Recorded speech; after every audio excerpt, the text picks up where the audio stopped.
I guess I'll ask first, I mean, weight has never been an issue, but it's been a long time since you fought. Can we get an update on his weight and where he is right now? He's going to take, I'm going to take a different turn on weight cutting this time. I've only just started regulating my meal plans just last night, and tonight I am planning to lose around 12 pounds. Okay.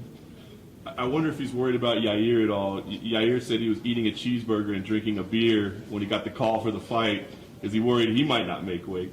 I don't want to think about it. It can never happen. That can't happen at all.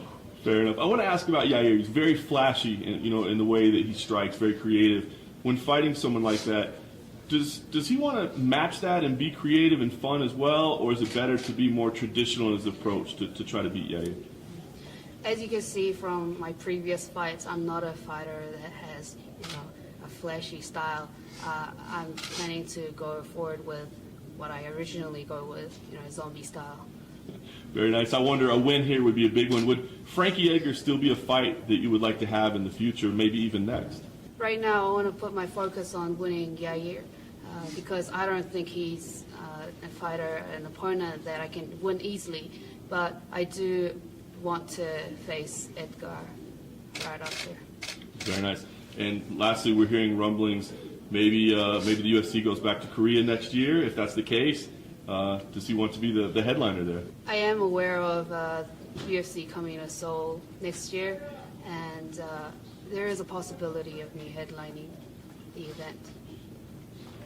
I'm curious what he thinks the state of UFC is right now, with a lot of people talking themselves into these title shots. Where when he was fighting, he got all these shots from his fighting style. So I'm just curious, from his time away, what he's noticed in the UFC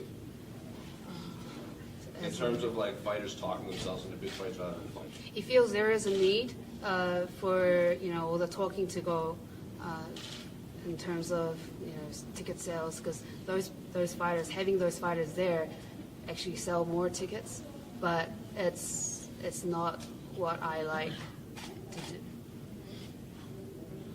And the last one for me, trades are now a thing in mixed martial arts. One championship, and the UFC traded Ben Askren for Demetrius Johnson. I'm curious what your thoughts are, specifically because it's the biggest Asian promotion, one championship. He understands that fighters have been swapped because there had been a tremendous amount of money involved. But I personally think that one championship isn't a place that I'll go to in terms of swapping stuff. Is there anyone he would want the UFC to trade for, that he would want to fight? No. Yair is coming off of a long layoff. You've had experience coming off of a long layoff with military service. What do you think is the secret to coming off of a long layoff and having success after a long time off? What I believe, taking tremendous time off from fighting, it's not that big of a problem for people in the level of UFC fighters.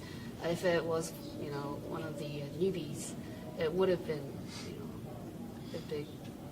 How about you said you weren't going to be flashy along with him, but is his style hard to prepare for in a short amount of time? Is that flashy style, would it be nice to have a longer time to prepare for it, or do you like that it's just quick preparation? Personally, I would have preferred having a longer time to prepare for, but I was only given this amount of time, so I've tried my best. On Instagram, I saw you in a shirt from the MMA Lab. Were you training with them at all? So the fighters from MMA Lab, we have this relationship, this brotherly relationship where we help each other out. We have one person from MMA Lab and trained last night at the workout room, the training room. Yeah. Is that a partnership like just for this weekend, or is it like extended? Yeah, it's been going on for a while now. Thank you.